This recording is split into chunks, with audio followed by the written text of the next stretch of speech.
Gotta relax. This is Earth Radio. And now here's human music. Human music. I like it. We're going to talk about MrGirl. So what I was in the middle of saying earlier was MrGirl was one of the first things that we covered. And it blew my fucking mind. Like one of Dane's friends we got into an argument with. I've seen it, not just from Destiny people, but people outside of Destiny's circle. People would see MrGirl and literally defend, saying, you don't get it, you don't get jokes, or he's just trying to be hypothetical, and he wants you to be uncomfortable, he's fine with these jokes. And I'm like, no, bro. Like, no. And I'm telling you right now, MrGirl was nothing but, and I'm not patting myself on the back because I think most of us fucking knew this. Like, I think most of the fucking internet knew, no, this dude's not okay. Like, I think at best people could sit there and go, well, I don't know if I feel comfortable calling him a Pedialyte yet, but yeah, he's a piece of shit. And I'm like, no, fuck that. No, like you heard what he said about the show Cuties and what he's attracted to and all that. And I'm like, I'm just fine calling him that. Like, take me to court. You know what I mean? I have the funds to fucking for a lawyer. Like, we'll go to court. I guarantee you lose. And then I'll countersue for fucking more money. Like, I'm telling you, like, this dude is a fucking piece of shit. That interview with Vosh is exactly where we started. It's in the playlist. It's on the YouTube channel. And I was like, nah, this dude's fucking garbo.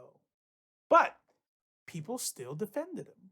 People still would be like, you just don't get it. He's just too edgy for you. You're woke schooled. You're too sensitive. He's just giving hypotheticals and blah blah blah blah blah. I'm like, shut the fuck up. Shut the fuck up. Like, most of you motherfuckers saying this shit are probably incels anyway, or some fucking pick me fucking lady. I'm like, I could not. I wonder what they're saying now, thanks to Old Man Laundry.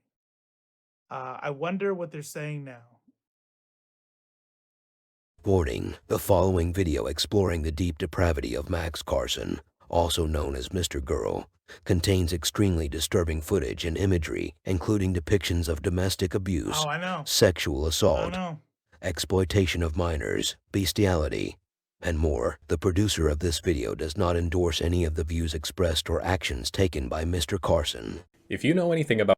So in this video, just so everyone understands like how the setup's gonna, like, there's no narration. So if I feel like saying something, I'll pause and we'll talk about it. The whole thing's about an hour, and but this is just like, it's almost like just pure evidence.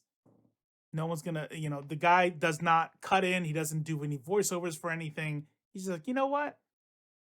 Let me just put it all out there for you. You can decide. If you still think this dude's okay, then you're just a piece of shit. Anybody who can see this, I think you're a kind of fucking weirdo anyway. But if you watch this and you still think he's okay, you're just a piece of shit. Then that's a self-report. About Max Carson, also known as MrGirl, it's probably the common belief that he's a pedophile, or at least to this point, what some people may call a NOMAP, which is an acronym for non-offending minor attracted person. But unlike a lot of other videos looking at Max, that is not where this video is going to start. And that's because Max's favorite defense as of late to being labeled as a pedophile is that there's a difference between thoughts, fantasies, and actions. And because while he speaks openly about his extremely disturbing thoughts and fantasies, there isn't any evidence yet that he would act on his most horrifying thoughts and fantasies. But as you will see, that's not true. This entire video is very disturbing, but perhaps most disturbing of all is where we're going to start, which is not in Max's past or his theoretical future, but in the present moment where Max has proudly broadcasted for the world to see his horrifying and relentless abuse of his current girlfriend, Shaylin. And as disturbing as the next hour will be, I hope that you will sit through it, because the only way we can root out evil in our society is by facing it and witnessing it as it unfolds. Oh, I can use the... If I don't need to use the mic, I can use the other pen, right? I just don't think to use these. I don't know. You are often using it. What thing do you feel I'm not responding to? Nothing. The reason I'm talking, you're not responding to me. You're not responding to the fucking point of what I'm saying. Which is what? Okay. Are you aware that I'm very angry at you, generally? And are you aware that it's your fucking arrogance and refusal to admit when you're struggling bad at something, ask a question, or you don't know something, there's, at least from my point of view, creating or partially creating a rift between us? Yes, I do know that. So you already know that. Yes. And you aren't sure why I would bring up your stubbornness and arrogance right now. You think I'm just asking you about headphones and Bluetooth? No, I can see why you're bringing it up, but I feel like you're inserting it into a conversation and without really knowing whether or not that's true, and I'm trying to answer... It doesn't matter if it's true. You don't know if it's true. You don't know why you've never used those headphones. Yes. So you can't say that it's true or not true. It's just something to discuss. It's an idea. It's a lens through which to view the conversation or view the conflict or view the interaction or whatever. But you refuse to look through that lens. And that's why I can't fucking stand you. Because I present a lens and you're like, well, I think if I look through that, I'll see something uncomfortable. I don't want to have to see what you're seeing, so I just won't. No, he is asking her questions like it's classic. It's a classic abuse tactic where she'll ask something and then he'll take it as an opportunity to make her feel like she's an idiot. And what's funny about this is none of this footage is like where she's like filming him without him knowing. It's not some like Johnny Depp situation where they're trying to get some gotcha or something like that, right? This is him filming himself because he wants to show that he's abusive or something. I don't fucking know. There's some parts in here where they seem very performative. Yeah, no, it absolutely is nonsensical. There's context here that I will admit to you this. There's context missing, but I don't feel like that context matters. It only would help make that conversation make more sense. But there were some things that I picked out from there that were like, no, you think I'm asking about the Bluetooth, but that's not what the fuck I'm asking about. Like, right? And so, and why would you ask me about the Bluetooth? And you'll see there's other situations like that. They're like, why are you asking me where I'm going?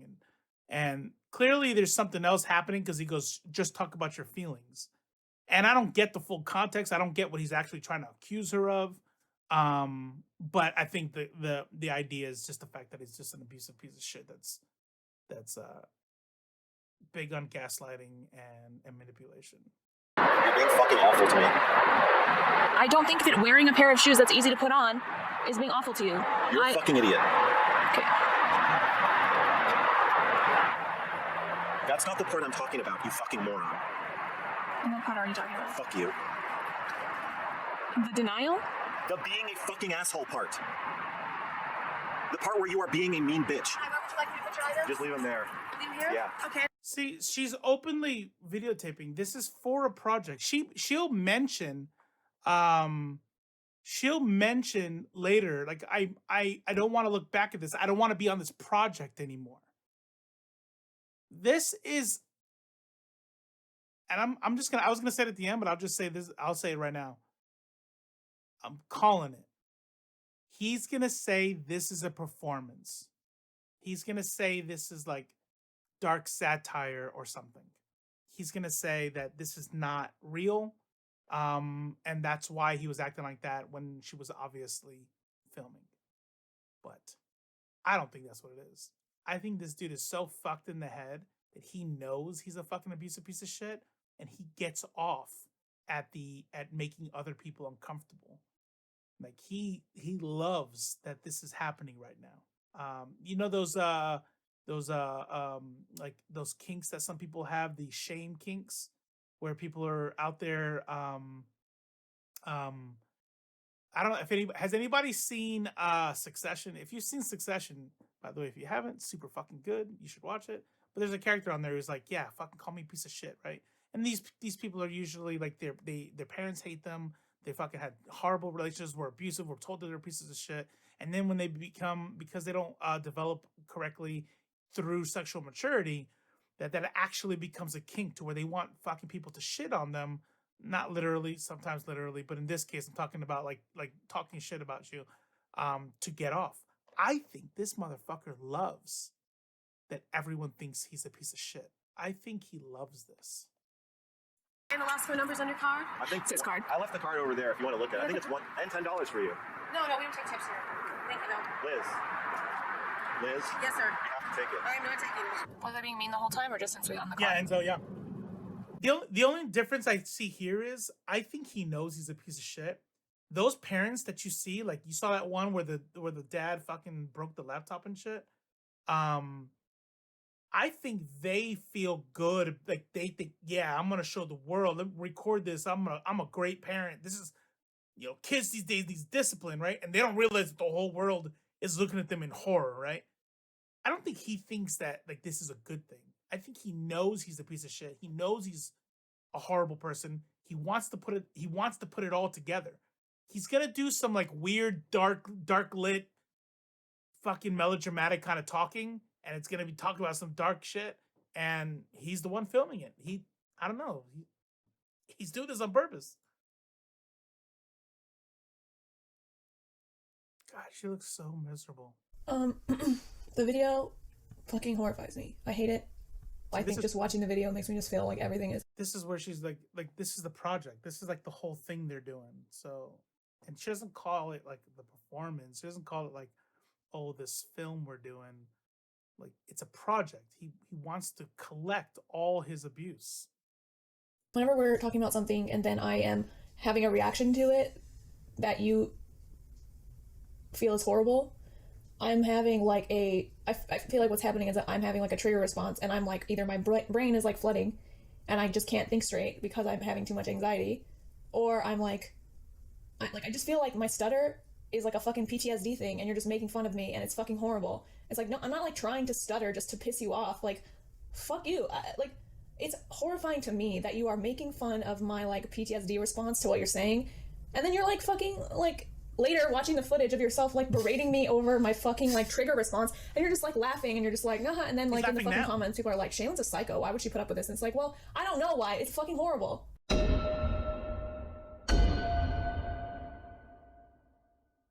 It's fucking ridiculous and stupid, and like it's horrible for me because like I already feel bad about it. Like, why would you fucking do that?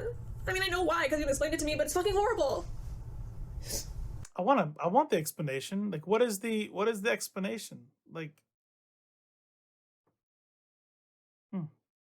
it's so fucking confusing watching somebody who was in a situation like this not be able to just go. Like, I think we all have our own kind of like okay, yeah, I get fucked up when I think about this or that, or like I have triggers, but I cannot imagine being in a place where somebody treats me like he treats her, and it's like I have to stay with him. Like she's watching it, laughing at her pain. The psychology of abuse is so it's so complicated. And to watch it in real time where she's crying right there and he laughs at her and then they're still together. Yeah. And I'll never forget my ex looking at me and calmly saying to me, "Why are you punching me in the face?" It was a good question.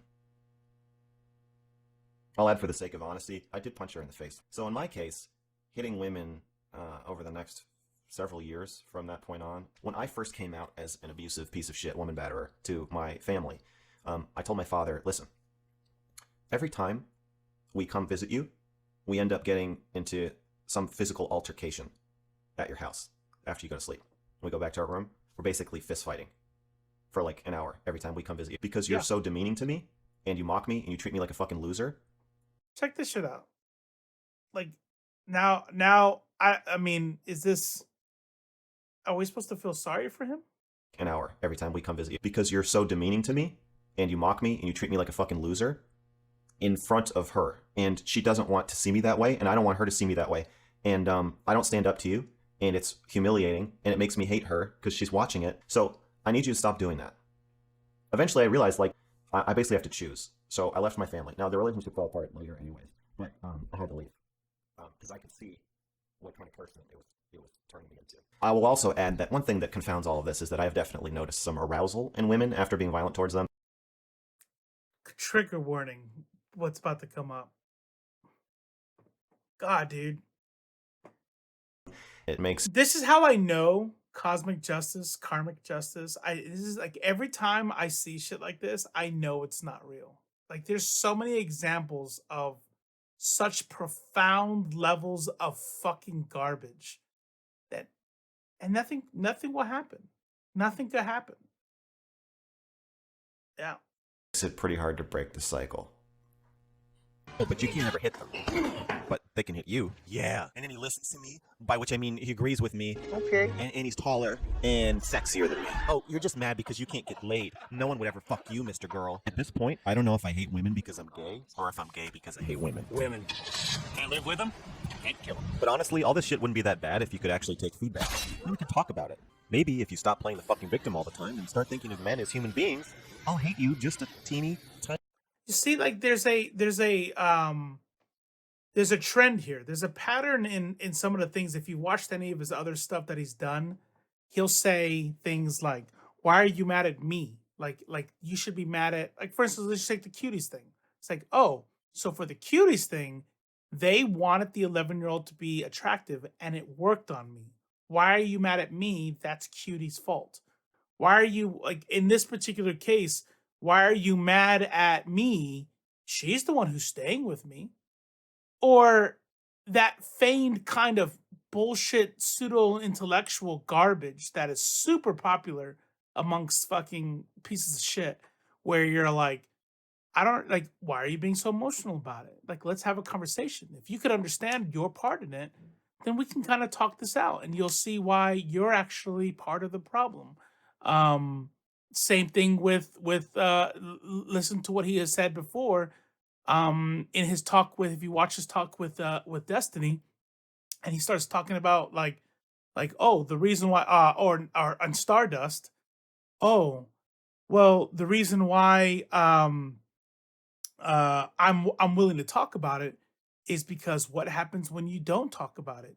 Then they don't get help if you demonize pedophilia, and then you, when they don't get help, then they go out and, so I'm doing a service here. So he's like, every time he's like, hey, I'm gonna be a piece of shit, whether it's right now it's being abusive or being an apologist for being having pedophilic thoughts or whatever. It's, you're the problem because you hate me and you're the unemotional one and I'm the intellectual god here who's just willing to have the hard conversations. And then he tricks motherfuckers in the same way Jordan Peterson tricks people into, even if you know he's not making any sense, right? But if he's tricked you into thinking that he's better than you because he is at an intellectual level to be able to have these thoughts, then you then put yourself in a position to agree, right? Because I don't want to be stupid. I'm not stupid. Yeah, let's have the conversation. Oh, okay. I guess that does make sense. Like, because you don't want to be the stupid one. And everyone else who's not susceptible to that shit, every woman who doesn't have probably, I wouldn't doubt for 1 second that his poor girlfriend has an abusive past, meaning she's been abused in the past. So you're psychologically prone to that kind of stuff, right? Unfortunately. And that's why you like, why does she keep going abusive person to abusive person? Because of maladaptive thinking and low self-worth, et cetera, et cetera. And people like him go out and are predators and look for that. That's what they look for.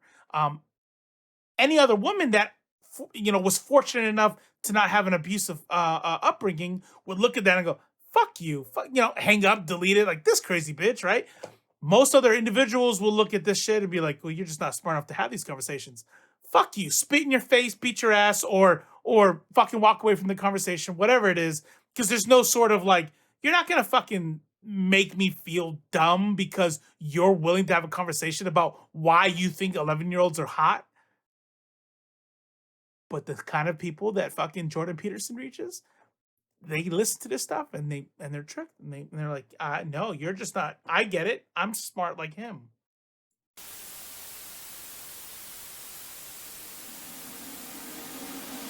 My attraction to my cats is probably very much less tinged with sexuality, but not free of sexuality. The fuck?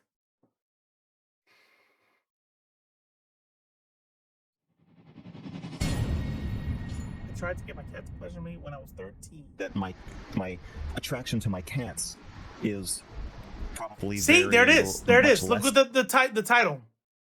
Shame lane. That's a shame kink.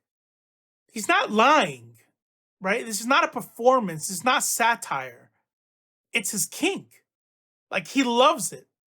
Like, he probably will watch this stream and fucking beat off to it. Like, he likes this. That's why he's being truthful. Hi, Choni. I hope you're not just coming in now and just content warning, trigger warning. Sorry. When we're about halfway done.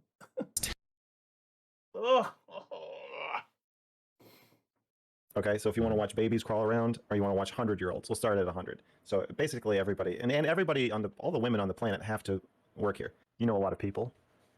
You talk to a lot of people about this. And we all. You know, I haven't talked to a lot of people about this specifically. I'm going to. I hope this is the first and last time we ever have to talk about MrGirl. Which club is the most popular? The only reason why I'm talking about this is because on our playlist, on our YouTube channel, we talked about this.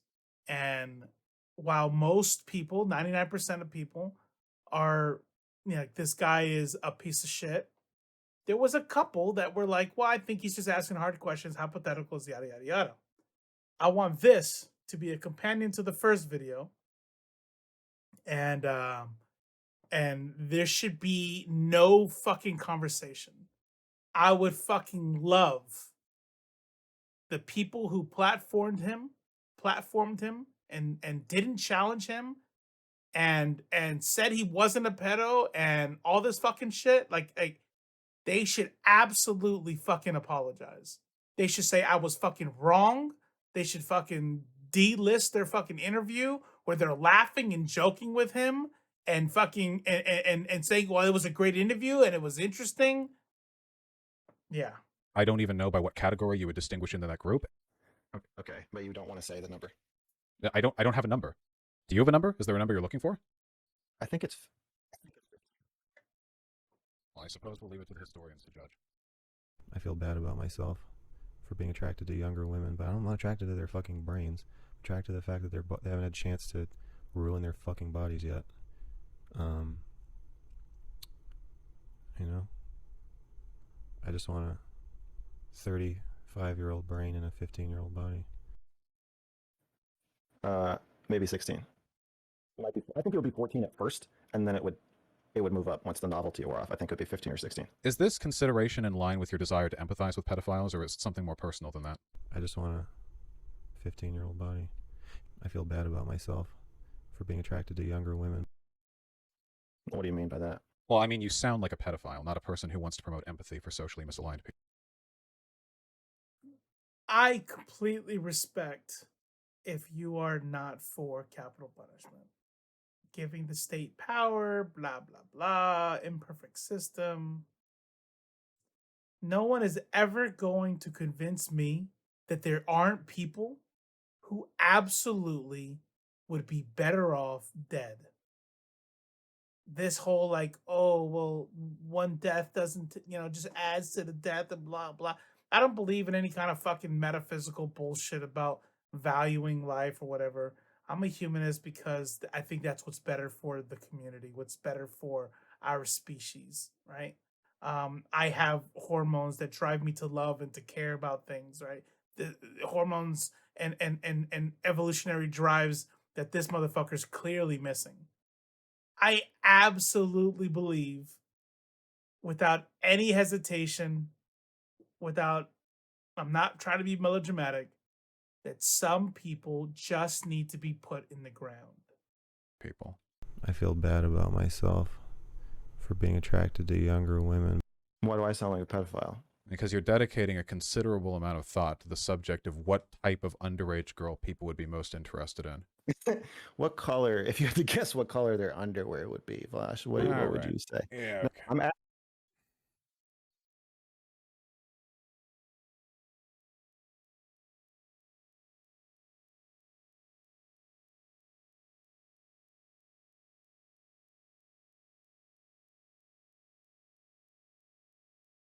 The average most desirable age is 14. You may overstate how many people are going to find the children in this movie hot. Like, I don't think so. I think they're objectively hot. If you're say your son is 12, and he's like, you're like, oh, there's going to be these group of girls at this like a function that we're going to, and he says like, oh, are they hot? Like, I think most people, if they saw the girls and then they're like had a socially acceptable reason to say yes, they'd be like, well, yeah. Okay. Because I don't really. We have a difference of opinion, but I think that's where it's coming from. I don't think we have a difference of opinion. Okay. I think that you are now claiming that you are unable to determine attractiveness in 12-year-old humans. Okay, when you were 12, could you tell whether a 12-year-old was hot? Yeah. And you could feel it. Yes. Okay. You're saying that your innate physiological radar for whether someone is sexually attractive has been decommissioned and no longer functions? Like, I can intellectualize it. I don't feel that anymore. You're claiming that when you see a 12-year-old twerking, just as I can tell you which 90-year-olds are hotter than other 90-year-olds, I can still tell you which one I would rather fuck. I mean, can you tell which ones are more cute? I guess that's why I said this in a review. I think cute is a stand-in for sexually attractive. I don't think there's really a difference. Face the fact that you can be attracted to 12-year-olds, but I'm like, I already knew that, so that's not surprising to me. But what is surprising to you is that may be a more unique to you experience than you originally thought, whereas you think every human experiences that. Maybe that isn't the case. No, that's not. I mean, it's not surprising to me because I don't think it's true. You can tell when a 12-year-old is hot. And then, so This is the problem with pieces of shit like this. They put out unfalsifiable claims. That's how this whole thing works. It's I think this, and I'm right. If you don't think this, then you're lying or you're not being honest with yourself. Like that whole setup for the whole like if you're a 12-year-old thing. First of all, no. At 12, there were other 12-year-olds that were like, oh, she's cute. I could have a crush on her. But there was never a 12-year-old. That's not really how my brain worked. Where I don't think, I mean, maybe right at puberty, where you're like, wow, she's fucking hot. Like, I don't think that was the language of 12-year-olds. And if you did say that, you would still go to like, you could still see an adult woman, and like if you could present two women to a 12-year-old, one is a 12-year-old in his class that is like the cutest girl to him, whatever, and then one is a naked 25-year-old fucking model. There's gonna be a difference even to that kid. You know, and same thing for 15-year-olds, same thing for 16-year-olds. There is a like a peak sexual body fully matured that is going to be more attractive to the 15, 16-year-old. You see the trope a lot in movies, right? Where like how many rom-coms or like, you know, coming of age movies have we seen where the 16-year-old kid has a 16-year-old, you know, girlfriend, and here comes super fucking hot college, you know, 22-year-old girl, and the teenage girl feels like she can't compete because the dude is like, wow, you know what I mean? And I mean, I'm speaking in obviously in heterosexual context here, but like for, you know, girls too. You're a 15-year-old girl, and you maybe like your 15-year-old, you know, boyfriend's hot to you, but the 23-year-old super hot guy, like who has muscles and everything and is developed, is gonna be hotter. Like, yeah, I think his whole premise is fucked from the beginning. I don't think that 12-year-olds do that. And then what they do is they develop past that because we know what the evolutionary ideal is, and it's not a fucking 12-year-old. And if it is to you, then you're broken. There's something broken. And he can't imagine that that's not a normal human thought process.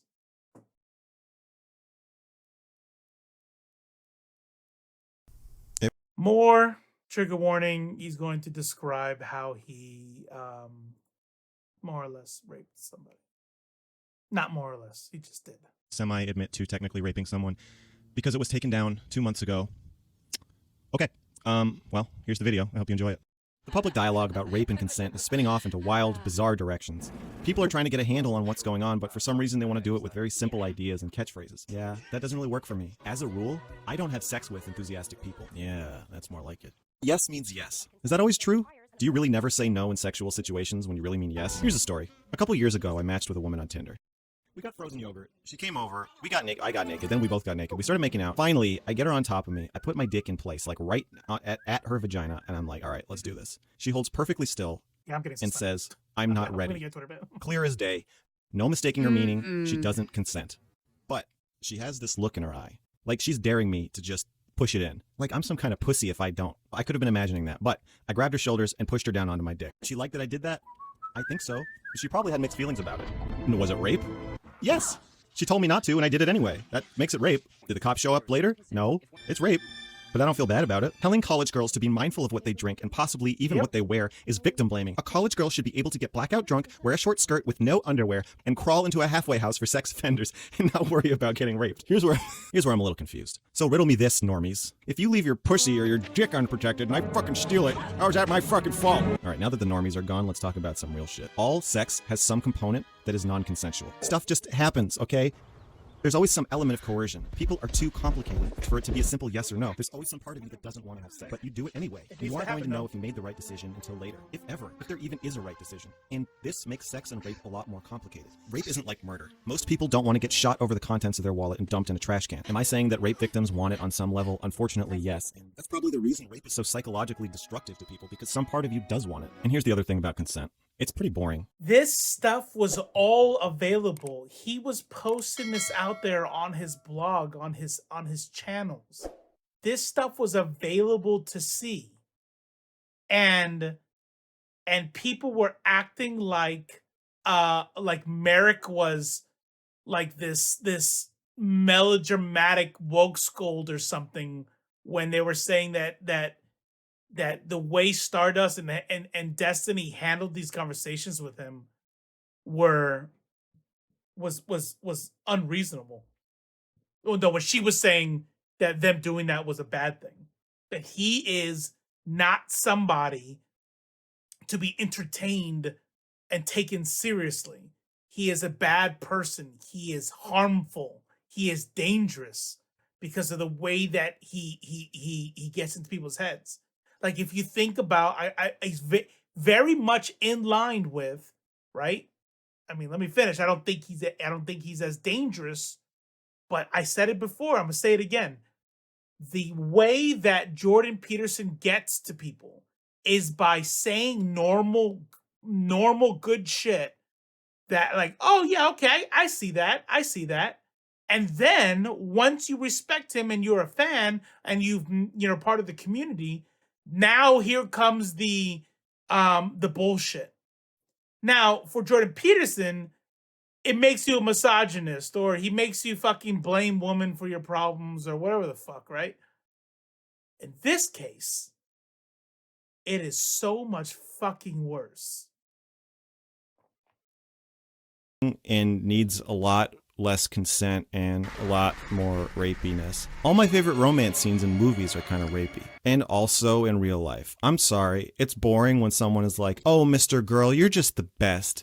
Let's have some healthy, totally well thought out, non-regret inducing, not scary sex. I'm just not into that. It's a lot better when it's like, oh, my friends are all so creeped out by you.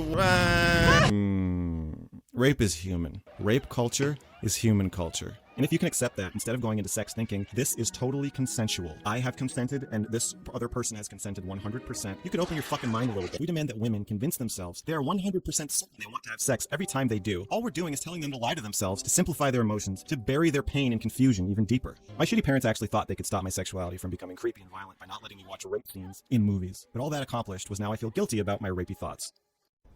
I was not able to process that she wasn't interested because I just assumed that she is because I'm me. And so I start kind of chasing her around her house, not in like a fast aggressive way, but slowly, and she's giving me like excuses, like, well, we're coworkers, or like, I'm not sure, like, she's like, she's like, are you sure you want to, like, don't you want to, and then it's like, well, I don't want to mess up our friendship, and I'm like, well, everything you're saying is making me more excited, because she's like, I'm horrified by this, and I'm like, of course you are, that's normal, come here, and then so I chase her around her house, and she's also comically crawling backwards, like, over her couch, like, it feels like a game, and then after probably 12 hours of wearing her down. the sun comes up. No, after it felt like a long time. Probably in reality, it was probably like 5 minutes, but like, which is a pretty long time to chase someone in circles around their living room. Looking back, I finally was like, "Wait, do you not want me to kiss you?" And she was like, "No, I don't want you to kiss me." And I was like, "Why didn't you just fucking say that?" And she was like, "I don't know." And I was like, "Oh," and we were like friendly after that. And then afterward, like, I couldn't understand what happened. Like, I like, she rejected me. I guess I just thought, like, they say no at first to see if it's okay with you that they're saying no. And I would say, on dating sites especially, I still have this experience a lot. If you are doing like what I did, so I date from Tinder, raping them, raping women, yeah. No, go ahead. Fucking hilarious. This is why I fucking hate edgelords. It's like, I fucking joke. We all joke. We all make fucking dumb jokes. There's this idea that if you can't be an edgelord, then you're oversensitive. Like, no, dude, that's fucking weird. That's fucking uncomfortable. Like, what the fuck? Enzo, he feels like a game, he says, as he abuses her like a fucking monster. Yeah, 100%. 100%. Like, here's the fucking scary thing though. Like, listen, I got a divorce at 28. I went into a job in the Air Force that would have me be in the best shape of my life. And for the next probably, I'd say 4 to 5 years, with, being in monogamous relationships spotted between there, I was very active dating. Okay. Online dating, bars, clubs, like the whole thing. And let me tell you something. There's a culture, right? And they talk about it in like hookup culture type books and channels. I think I want to start watching those, by the way. We'll do some reacts to them. But it is absolutely a very common, and if common means normal, fucking, I guess, normal in club culture and hookup culture of, I want to say dudes, but I mean, I definitely have seen women do it too. Where aggression and not taking no for an answer is like this cool thing to do. Where if you go up to somebody and you're rejected and you just walk away from that, then you're a bitch. I remember a time, and a lot of times, again, I apologize, I'm a straight dude, so I'm talking, I don't know any other hookup scene outside of straight hookup scenes, but a lot of times women in those cultures don't they don't do themselves any favors, because I know of times where I have tried to engage with somebody, see if they wanted to like go out or do something. They say not interested, or times, at a bar or something like that, and then later on being like, "Hey, so what are you doing?" I'm like, "I thought you weren't interested." Like, "Wow, you give up easy, he, right?" And I'm like, "Yeah, no, I'm not gonna fucking sit there and just, because for every one girl that wanted you that was playing hard to get, there's 5 that are literally saying, 'Leave me alone,' So I'm like, look, if you are interested, you need to be fucking clear, because I'm not playing this fucking no game. You know what I mean? This, but dudes like him, this super popular, super fucking common for like, no, thank you, not interested. Oh, why? Blah, blah, I have a boyfriend. Well, he's not here, and that's like, and even when they're shot down, like their crew, right? Maybe she's fucking annoyed. Maybe she's scared. Maybe she's fucking sick of it. But his people, like, man, you just fucking, you're so like it was like a good thing that they didn't give up. It's rape culture. You know, if you're on a date from Tinder and she says, I'm not ready, but Uh-huh. she's on top of you, physiologically feels ready and seems ready and is just holding herself on top of you and you're at the entrance and nothing else is happening and she's just staring at you for 5 seconds, giving you the look of all looks, and then you push her down, I would say that is a similarly advanced maneuver. It's technically a rape, even though I don't think I raped her. Yeah. Okay, so there are hard lines for how far I'd be willing to go with some things that make them vastly different. Yeah, if Shaylin comes up behind me and sticks her finger in my butt, like, I'm not, it's, right, that's just part of relationships. He's doing it, okay? He's doing it. He's doing what I was talking about earlier, where you'll say something that's like in the area of okay, I think I can understand what he's saying, right? When he was talking about pedo shit, he's like, oh, well, making pedos feel like shit for being pedos means they don't get help, which means they go and harm people. So we should be, right? And there's your like, okay, all right, I think I can follow. And that's why you should be okay when people having pedos. Go, hold on, see, now you're trying to fucking trick me, try to do a little of a bait and switch there, right? He's doing it here.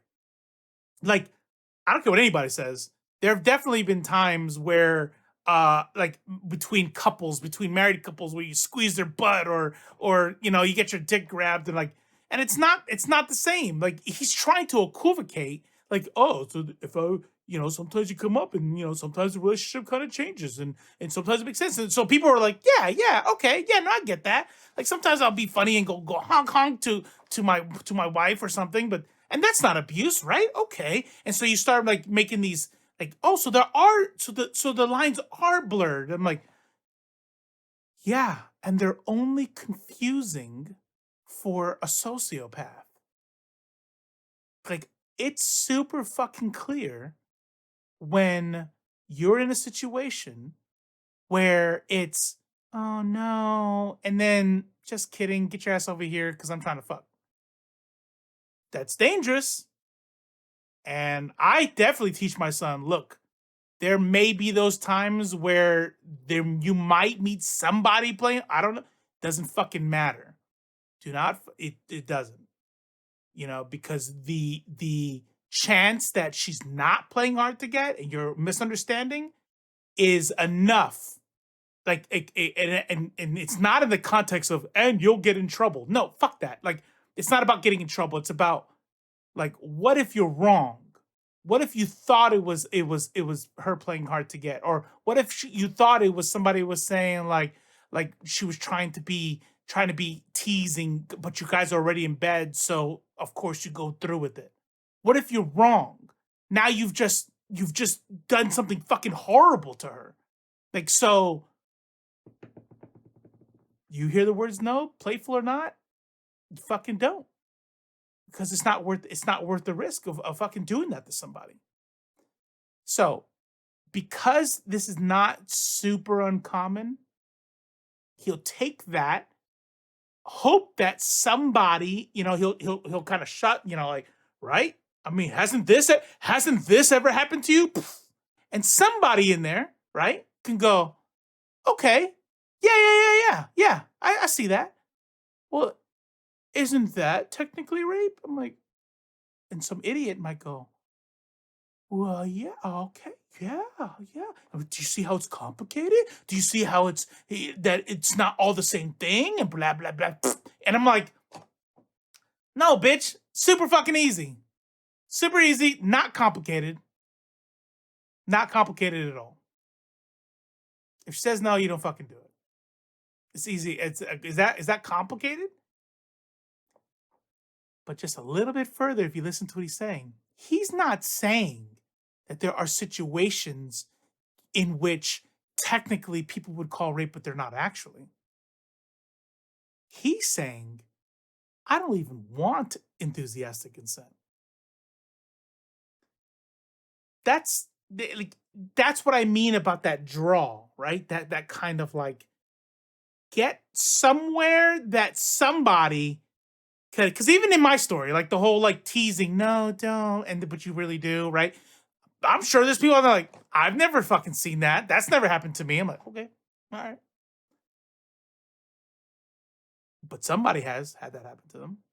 Somebody has heard them play hard to get, and then they went home, and then they were told, "Where'd you go last night?" Like, "Oh, I went home." "Oh, I thought you were into me." Like, you said that you weren't interested. Like, "Oh, I was just teasing." 100% has happened to me. I'm like, okay, well, I don't understand what you want me to do with that. He takes those. He hopes somebody gets close to that, and then he fucking pulls you in with the fucking bullshit, with the actual fucking harm of. So why should you care about enthusiastic consent at all? Because you never know. Being more transgressive of boundaries, and like that's kind of fun. Okay, so if someone states a boundary about sex. That's not their actual boundary. And if you say no to something, it might not actually mean no. Like in the case of the Tinder woman I may or may not have sexually assaulted, or maybe it was a no and I raped her. Like she said yes and no at the same time. Was my perception. He says that so like nonchalant. And maybe I raped her. Okay, next sentence. Like what in the fuck? So, I guess I think every sex act is a dice roll to some degree.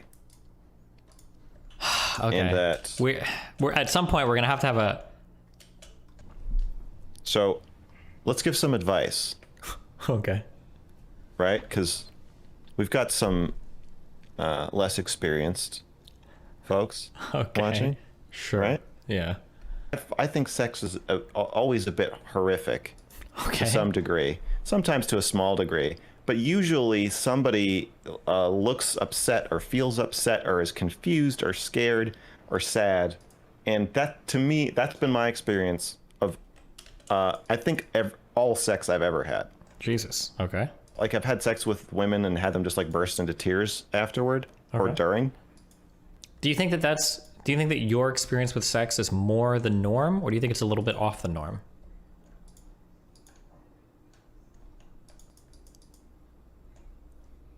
I'm saying I think it's the norm. Well, yeah, well, no. So, yeah, let me be clear, just because maybe you answered it how you intended to. But I'm asking your experience with sex, that all of it is, like, pretty horrific. Do you think that engagement is, like, more the norm or a little bit off the norm? You think I think it's all. You see, he did the same thing earlier. Whether it's I'm smarter than you, or I'm more attuned to it, or I'm just willing to admit it, you're not. Whatever it is, he's like, here's the fucking fucked up thing, right? That all sex is traumatic, and I've never had I'm not gonna fucking, not trying to do a humble brag, but I'll just say in my sexual experience, never had anybody just start crying out of the blue. Like in some like regretful kind of like cry. Never. That's, and so if you were here, I'm lying. I wasn't perceptive enough to feel the trauma from my own sexual experience, to understand that she probably was strong. She probably went home and cried. There's these other things that are just not falsifiable. They just exist in his mind to make him right. The same thing with pedophilia. And also, as a listener, if you have sex with somebody and they say they burst into tears or freak out afterwards, that doesn't necessarily mean that something went horribly wrong. And murkiness comes when somebody says no. Sometimes being excessively respectful of no is boring. There's a lot of things I could do. A lot of people drive home drunk and they make it home just fine. Most people do.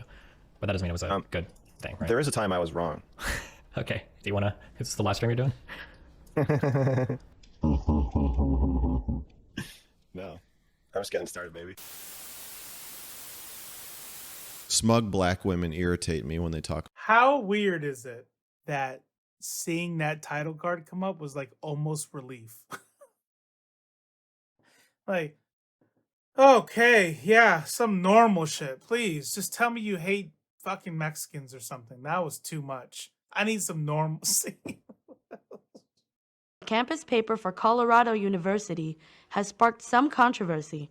The article, written by student Max Carson, details his hate for Asians and poses that they be subjected to phases of absurd tasks.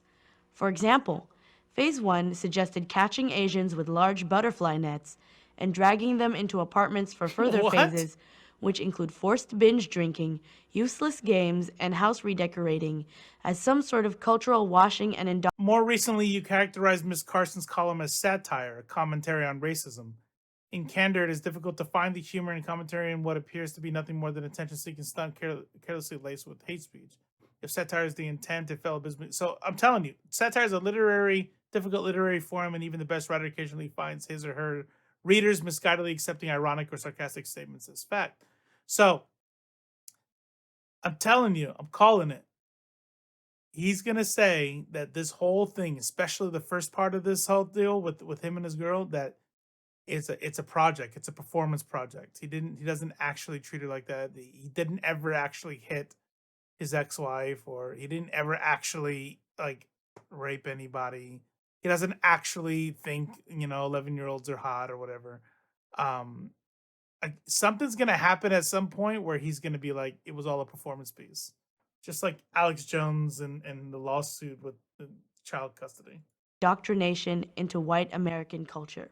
The other most important lesson, well, it's hard for me to number them, but let's say one of the most important lessons I ever learned from you, and I still am, I think I know the lesson, and then I'll walk into a situation and think that's that same lesson, and that is when people show you who they are, believe them. Yes, absolutely. A person says to you, I'm selfish, or I'm mean, or I am unkind. Or I'm crazy. Or believe them. They know themselves much better than you do. Mm-hmm. But no, more often than not, those of us who don't trust life say, don't say a thing like that. You're not really crazy. You're not really unkind. You're not really mean.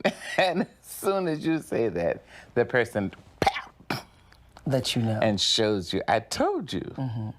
You need to get help. We made it. We made it.